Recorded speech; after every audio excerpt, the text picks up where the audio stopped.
ये है कि सरकार का भी आदेश है, प्रशासन है जनता के बीच में जाए, जनता की समस्याओं को सुने, जनता की समस्याओं को समझे, साथ में उनका त्वरित समाधान करें, निष्पक्ष तरीके से समाधान करें और लोगों को न्याय मिले और जनता और प्रशासन के बीच में जो खाई है, जो संवाद की कमी है, उस संवाद की कमी को पूरा किया जाए, जिससे जनता में एक कॉन्फिडेंस आए, एक आत्मविश्वास आए कि जी प्रशासन है वो हमारा प्रशासन है, हमारे लिए है और हमारे बीच में है और जब भी हमें ज़रूरत होगी प्रशासन हमारे साथ में खड़ा होगा। तो इसी कड़ी में आज मैं बावल क्षेत्र में जनता के बीच में आया, यहाँ के लोगों की समस्याओं को सुना, जन सुनवाई करी। कुछ समस्याएं ऐसी थी जिनका मौके पे समाधान कर सकते हैं, उनका मौके पे समाधान किया गया। कुछ समस्याएं ऐसी थी कि जिनके जांच के निर्देश हमने जो भी संबंधित अधिकारी है उसको दे दिए। साथ ही में लोगों से भी काफ़ी जो मुद्दे हैं, ज्वलंत मुद्दे हैं, चाहे साइबर क्राइम हो, चाहे हमारी नशे की समस्या हो, ट्रैफिक की समस्या हो, और या फिर क्राइम प्रिवेंशन या क्राइम प्रिवेंशन डिटेक्शन या कानून व्यवस्था से संबंधित जो भी बातचीत थी, जनता के साथ में हमने खुला संवाद किया, उनकी समस्याओं को जाना समझा, क्षेत्र की समस्याओं को जाना समझा और उनको जो समस्याओं का समाधान हम कर सकते हैं उनके लिए मैंने आश्वस्त किया। मैं आपको बताना चाहूँगा कि सीसीटीवी कैमरे की जो मुहिम है सरकार भी चाहती है, प्रशासन भी ये अपील करता है बार बार, आप मीडिया कर्मियों के माध्यम से, आमजन के माध्यम से, मीटिंग्स के माध्यम से, कि ये सीसीटीवी कैमरे हैं, इसके दो फायदे। एक तो ये प्रिवेंशन में मदद करता है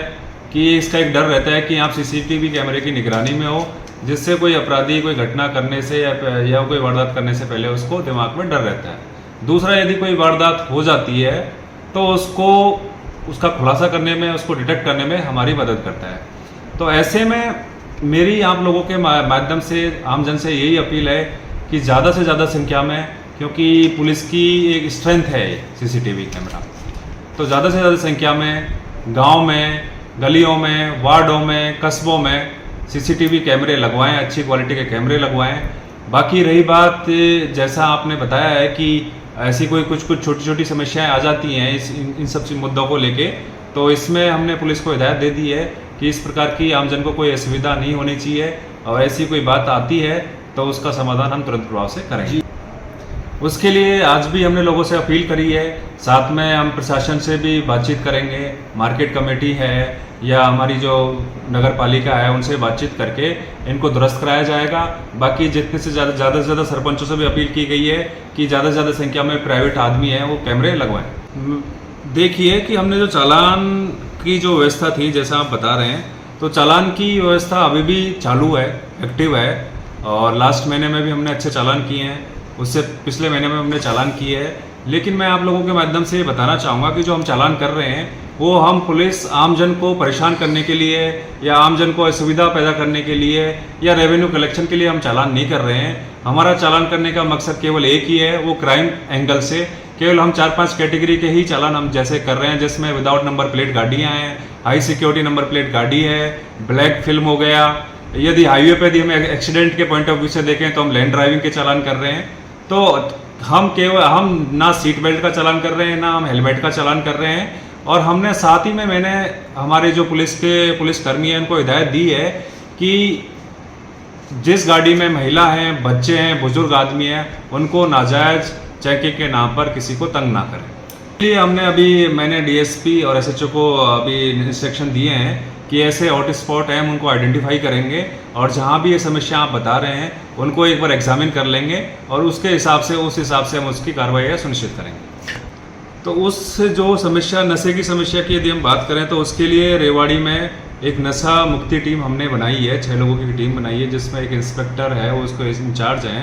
और वो गांव जाके डोर टू डोर सर्वे करके, जिसमें वो महिलाओं से भी बातचीत करेंगे, युवा साथियों से भी बातचीत करेंगे, बड़े बुजुर्ग मौजूद आदमी है उनसे बातचीत करके उसमें नशे के जो पीड़ित है, नशे के आदी है, उनकी पहचान कर रहे हैं और उनकी पहचान करके उनको काउंसलिंग के माध्यम से या उनका उपचार करवा के नशा मुक्ति केंद्र में एडमिट करवा के, जैसे मैं आपको बताना चाहूँगा कि पिछले महीने में हमने 7 लोगों को नशा मुक्ति केंद्र में एडमिट भी करवाया है और अभी 50 गांव हैं, उनमें हमने डोर टू डोर सर्वे करवा के और उन गांवों को हमने वेरीफाई कर लिया है। तो बीच में मैं आपको बताना चाहूँगा कि वो जो टीम है हमारी लगातार एक्टिव है, तो उसमें हम नशे के आदी हैं उन लोगों को पहचान कर रहे हैं। साथ ही में जो नशे का व्यापार करते हैं, स्मगलिंग करते हैं, उन लोगों की भी हम लिस्ट तैयार करवा रहे हैं, उनकी सूचना भी आमजन के माध्यम से हम ले रहे हैं। दूसरा, हमारे जो सिक्योरिटी एजेंट्स हैं उनके माध्यम से हम ले रहे हैं और लोगों से ये अपील कर रहे हैं कि भाई जिनके पास में जो भी यदि सूचना है, चाहे अवैध हथियारों से संबंधित है, चाहे नशे से संबंधित है, वो हमें दें। आपकी पहचान गुप्त रखी जाएगी। और मैंने आज मीटिंग के माध्यम से लोगों को ये बोला है कि ऐसी कोई सूचना है तो मेरे व्हाट्सएप नंबर पे आप तुरंत प्रभाव से सेंड करें, भेजें। और मैंने उनको आश्वासन भी दिया है कि उन पर कार्रवाई हम सुनिश्चित रूप से करेंगे। सर, जैसे रात को एक फंक्शन होता है, वाटिका है या पर्सनली गाँव में होते हैं, तो डीजे बार तक बजते हैं, लेट तक बजते हैं, उसके लेकर भी प्रशासन ने क्या एक्शन लिया? देखो, रेवाड़ी पुलिस डीजे की यदि हम बात करें तो रेवाड़ी पुलिस पहले भी एक्शन लेती रही है और जो हमारा पुलिसकर्मी है, पुलिस कर्मचारी हैं, अधिकारी हैं, उनको क्लियर निर्देश दिए गए हैं कि जैसे हमारे माननीय जो सुप्रीम कोर्ट्स हैं, हाई कोर्ट्स हैं, उनके डायरेक्शंस भी हैं कि रात को 10 बजे से लेकर सुबह 6 बजे तक एक परमिसिबल अमाउंट है, उसी में ही आप म्यूजिक सिस्टम को चला सकते हैं। तो ऐसे में हमारी टीम सक्रिय है, सभी को क्लियर निर्देश दे रखे हैं। यदि कोई उसका उल्लंघन करता है तो उसमें हमने कार्रवाई की भी है, मुकदमे भी दर्ज किए हैं और आगे भी वो जारी रहेगा।